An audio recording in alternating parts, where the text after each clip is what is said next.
এ আমার পুরুষ উম্মত, দুনিয়ার বুকে একজন পুরুষের জন্য সবচেয়ে উত্তম সামগ্রী একজন নেককার স্ত্রী। একজন পুরুষের জন্য দুনিয়ার বুকে সবচেয়ে উত্তম সামগ্রী একজন চরিত্রবান, নেককার, পর্দানসীন, আবেদা, জাহেদা, সাবেরা, শাকেরা একজন নেককার মহিলা হলো একজন পুরুষের জন্য সবচেয়ে উত্তম।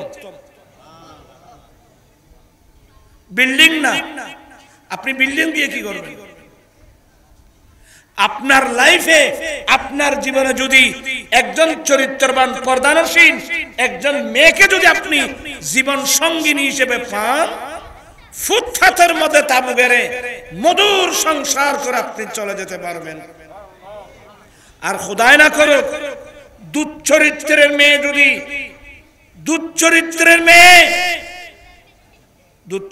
মেয়ে বুঝেন, আমি কোরআন শরীফ পড়লে অনেক দেরি হয়ে যাবে, আপনারা বিরক্ত হয়ে যাবেন।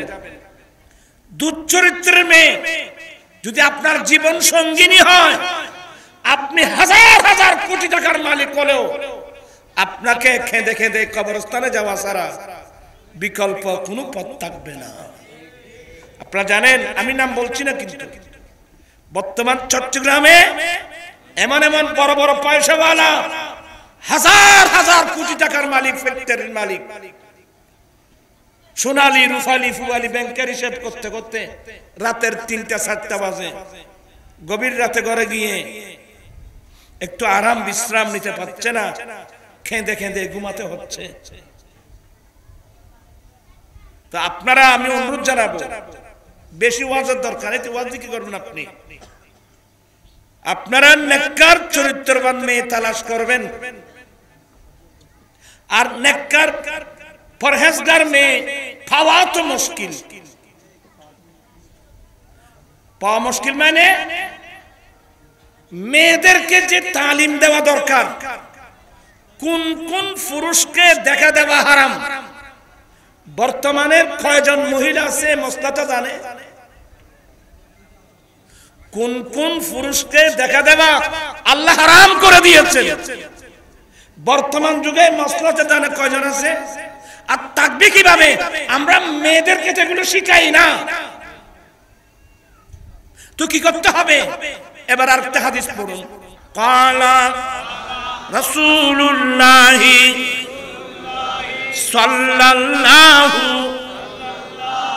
আলাইহি ওয়াসাল্লাম, মান আলা জারিয়াতাইনি ফাআহসানা হাত্তা তাবলুগা ফাজাআহু ইয়াউমাল কিয়ামাতি হাকাযা ওয়া দাম্মা আসাবিয়াহু।